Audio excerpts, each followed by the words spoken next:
आजच्या व्हिडिओमध्ये मी तुम्हाला मकर संक्रांतीच्या दिवसांमध्ये लहान बाळाला किंवा लहान मुलांना बोरन्हाण कधी व कसे घालावे, बोरन्हाण करताना मुलांना कोणत्या रंगाचे कपडे घालावे आणि कोणत्या रंगाचे कपडे चुकूनही घालू नये, किंक्रांतीला नाही जमलं तर आपण बोरन्हाण कधीपर्यंत करू शकतो, कोणत्या वेळेत करावं, अशी बोरन्हाण विषयी संपूर्ण माहिती मी देणार आहे। त्यासाठी हा व्हिडिओ स्किप न करता शेवटपर्यंत नक्की पहा, जास्तीत जास्त लोकांपर्यंत शेअर करा आणि त्याआधी चॅनेलला सबस्क्राईब करायला विसरू नका। लगेच आजच्या व्हिडिओला सुरुवात करूया। या वर्षी मकर संक्रांत ही 14 जानेवारीला होती आणि त्याच्या दुसऱ्या दिवशी म्हणजे 15 जानेवारीला करीदिन म्हणजे किंक्रांत आहे। किंक्रांतीच्या दिवशी घरातील लहान मुलांना बोरन्हाण घातले जाते। तसे तर संक्रांतीच्या दुसऱ्या दिवशीपासून म्हणजे किंक्रांतीपासून ते रथसप्तमी पर्यंत या कालावधीमध्ये तुम्ही लहान मुलांना कधीही बोरन्हाण घालू शकता।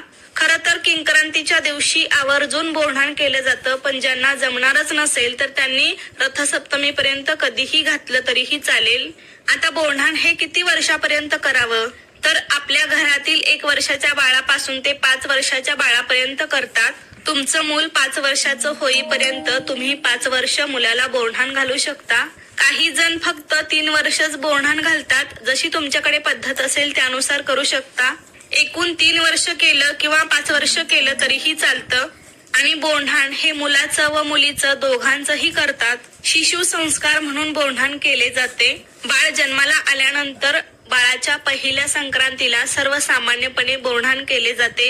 लहान मुलांना बदलत्या ऋतूची बाधा होऊ नये म्हणून या काळात उपलब्ध असलेल्या फळभाज्या जसे की बोरं, उसाचे तुकडे, गाजर, भुईमुगाच्या शेंगा, कच्चा हरभरा, तिळगुळाचे लाडू, रंगीबेरंगी गोळ्या, चॉकलेट्स, बिस्किटे, खारी बिस्किटे अशा सर्व वस्तूंनी लहान मुलांना डोक्यावरून अंघोळ घातली जाते। यालाच आपण बोरन्हाण असे म्हणतो। मूल जन्माला आल्यानंतर येणाऱ्या पहिल्या संक्रांतीला लहान मुलांना बोरन्हाण घातलं जातं। लहान मुलांच्या उत्तम आरोग्यासाठी बोरन्हाण घालण्याची परंपरा आहे असे म्हटले जाते।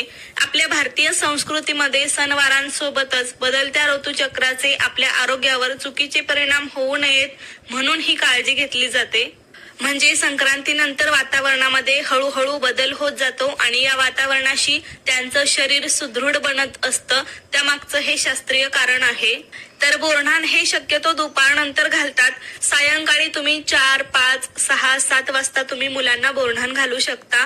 तर ज्या दिवशी आपल्या बाळाला बोरन्हाण घालायचे आहे त्या दिवशी सायंकाळी आपला परिसर स्वच्छ करावा, दारात छानशी रांगोळी काढावी, आजूबाजूच्या सर्व लहान मुलांना बोलवावे, तसेच काही स्त्रियांनाही तुम्ही बोलावू शकता।